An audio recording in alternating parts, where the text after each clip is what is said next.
Bismillahirrahmanirrahim. Assalamualaikum warahmatullahi wabarakatuh. Perkenalkan, nama saya Muhammad Alwi, NIM 1931040023 dari Universitas Negeri Makassar, Fakultas Ilmu Keluargaan, Angkatan 19. Baiklah, pada video kali ini saya akan menjelaskan materi tentang pengertian kepribadian dan sikap dalam olahraga. Baiklah, sebelum kita jauh ke pembahasan, yang perlu kita ketahui bersama bahwa apa itu kepribadian. Jadi, menurut Dorlan 2012, kepribadian merupakan pola khas seseorang dalam berpikir, merasakan dan berperilaku yang relatif stabil dan dapat diperkirakan. Sedangkan menurut Peller 2005, kepribadian merupakan jumlah total kecenderungan bawaan atau herediter dengan berbagai pengaruh dari lingkungan serta pendidikan yang membentuk kondisi kejiwaan seseorang dan mempengaruhi sikapnya terhadap kehidupan. Jadi, dari definisi kedua pendapat di atas dapat disimpulkan bahwa kepribadian merupakan ciri khas seseorang dalam berpikir, bertindak, dan berperilaku dengan berbagai pengaruh di bawahnya seperti lingkungan, pendidikan maupun keturunan.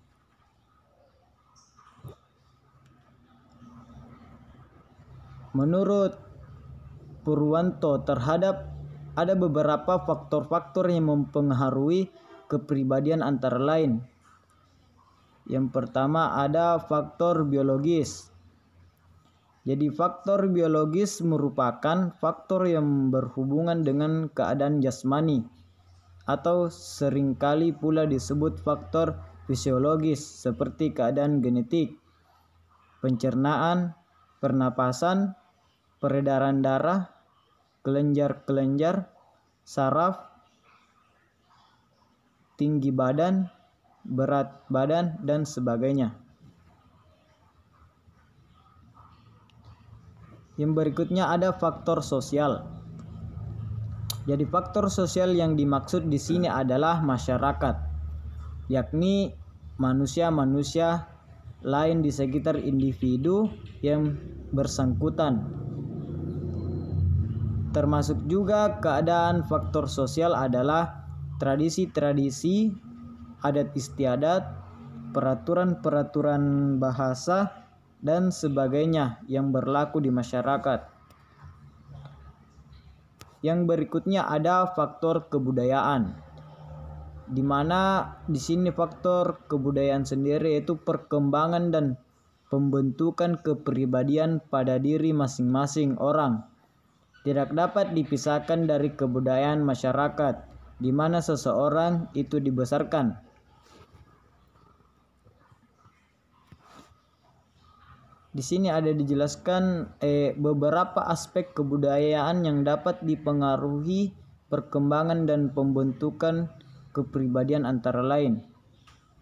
Yang pertama ada nilai-nilai values, di mana nilai-nilai values di sini dalam setiap kebudayaan terdapat nilai-nilai hidup yang dijunjung tinggi manusia-manusia yang hidup dalam kebudayaan itu.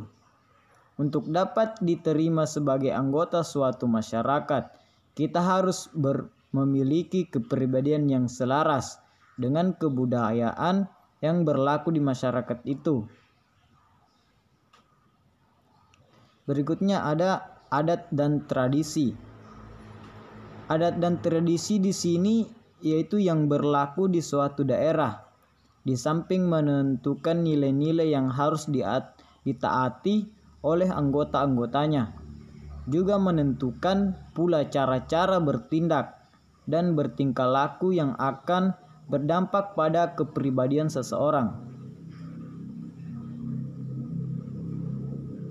Berikutnya ada pengetahuan dan keterampilan, yang dimana tinggi rendahnya pengetahuan dan keterampilan seseorang atau suatu masyarakat mencerminkan pula tinggi rendahnya kebudayaan masyarakat itu. Makin tinggi kebudayaan suatu masyarakat, makin berkembang pula sikap, hidup dan cara-cara hidupnya. Berikutnya ada bahasa, yang dimana bahasa di sini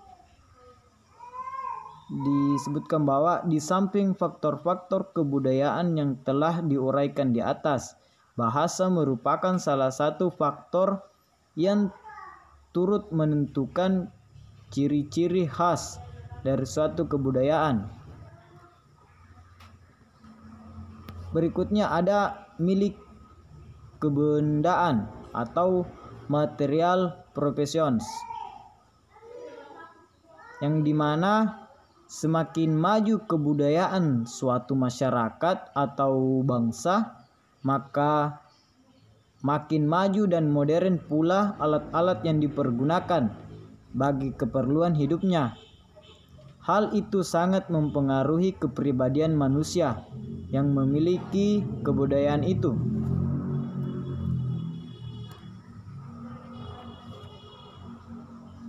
Berikutnya ada definisi sikap. Seperti kita ketahui bahwa sikap atau attitude adalah pernyataan evaluasi, baik yang menyenangkan maupun tidak menyenangkan terhadap objek, individu, atau peristiwa.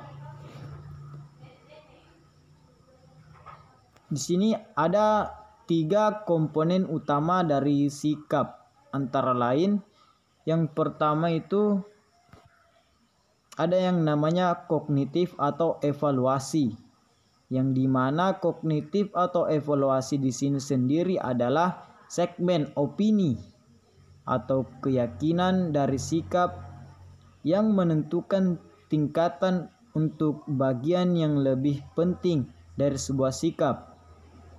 Yang kedua ada yang namanya efektif atau perasaan, yang dimana perasaan adalah segmen emosional atau perasaan dari sebuah sikap yang menimbulkan hasil akhir perilaku. Yang berikutnya ada perilaku atau tindakan, yang dimana di sini perilaku atau tindakan adalah sikap merujuk pada suatu maksud untuk berperilaku dalam cara tertentu terhadap sesuatu atau seseorang.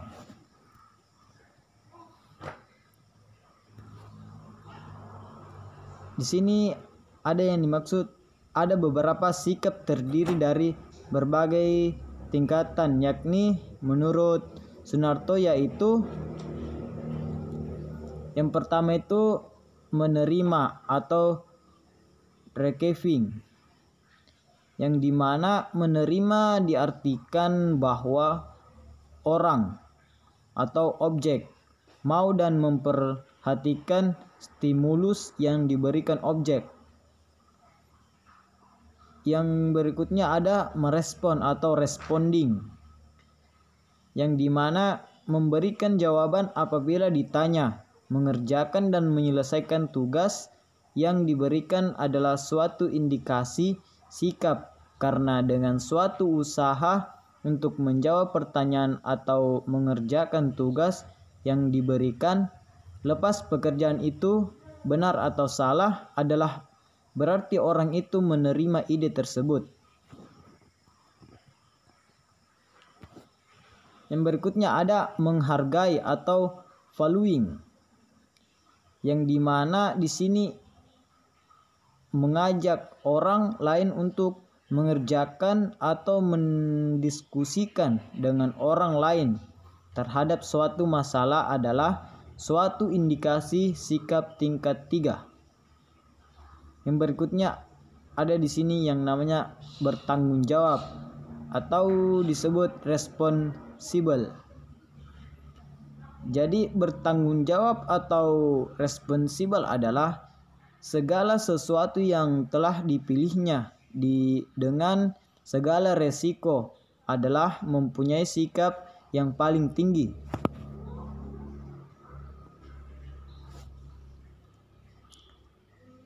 Di sini ada poin berikutnya, ada dijelaskan tentang perkembangan dan perubahan sikap. Jadi perkembangan dan perubahan sikap dapat ditumbuhkan dan dikembangkan melalui proses belajar. Dalam proses belajar tidak terlepas dari proses komunikasi, di mana terjadi proses transfer pengetahuan dan nilai. Jika sikap merupakan hasil belajar, maka kunci utama belajar sikap terletak pada proses kognisi dalam belajar siswa.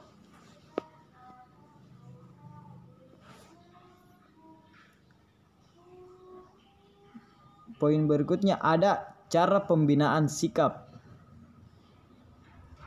Jadi di sini ada yang namanya cara pembinaan sikap. Jadi cara pembinaan sikap itu yaitu pelatihan yang dapat menetapkan sasaran atau tujuan yang akan dilaksanakan melalui latihan mental atau disebut juga mental training. Berikut sistematika latihan yang dilatih pendahuluan. Ada latihan dasar, latihan mental, pemantapan dan pembentukan konsep diri.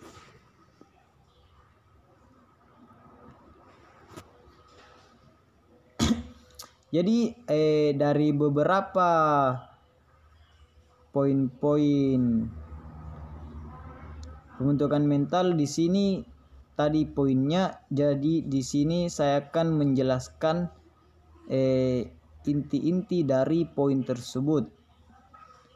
Yang pertama itu ada latihan pendahuluan. Jadi latihan pendahuluan di sini disebut juga mental training atau preliminary training. Pada dasarnya meliputi latihan dengan sasaran atau tujuan. Jadi ada sasaran dan tujuan yang dicapai. Yang kedua itu latihan dasar. Jadi latihan dasar di sini merupakan latihan dasar mental training, merupakan kelanjutan dari latihan pendahuluan mental training, yaitu lebih terarah untuk menanamkan landasan yang kokoh bagi perkembangan mental atlet. Berikutnya ada latihan keterampilan dan penguatan mental, yang dimana di sini meningkatkan atau merosotnya kinerja atlet sangat ditentukan oleh kesiapan mental atlet dan selanjutnya juga ditentukan oleh ketahanan mental atlet.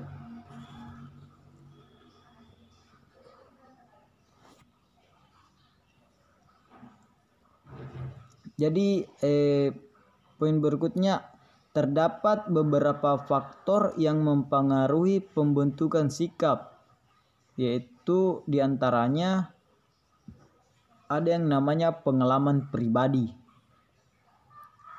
Jadi yang kedua itu ada kebudayaan. Yang ketiga ada orang lain yang dianggap penting atau disebut significant other.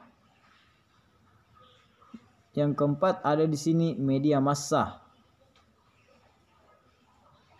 Berikutnya ada institusi atau lembaga dan agama. Yang terakhir ada faktor emosional.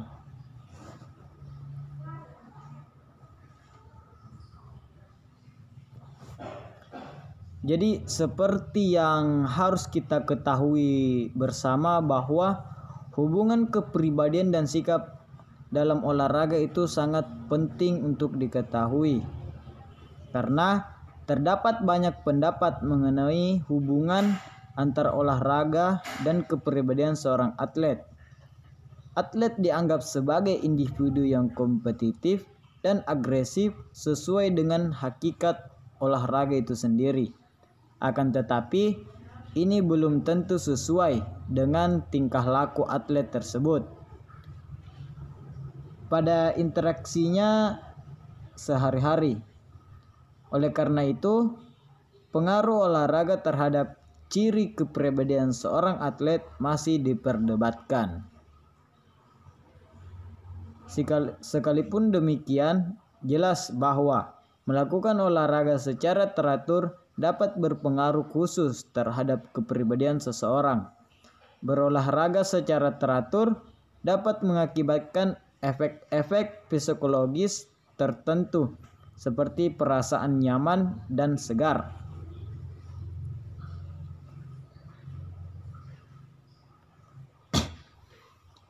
Terima kasih.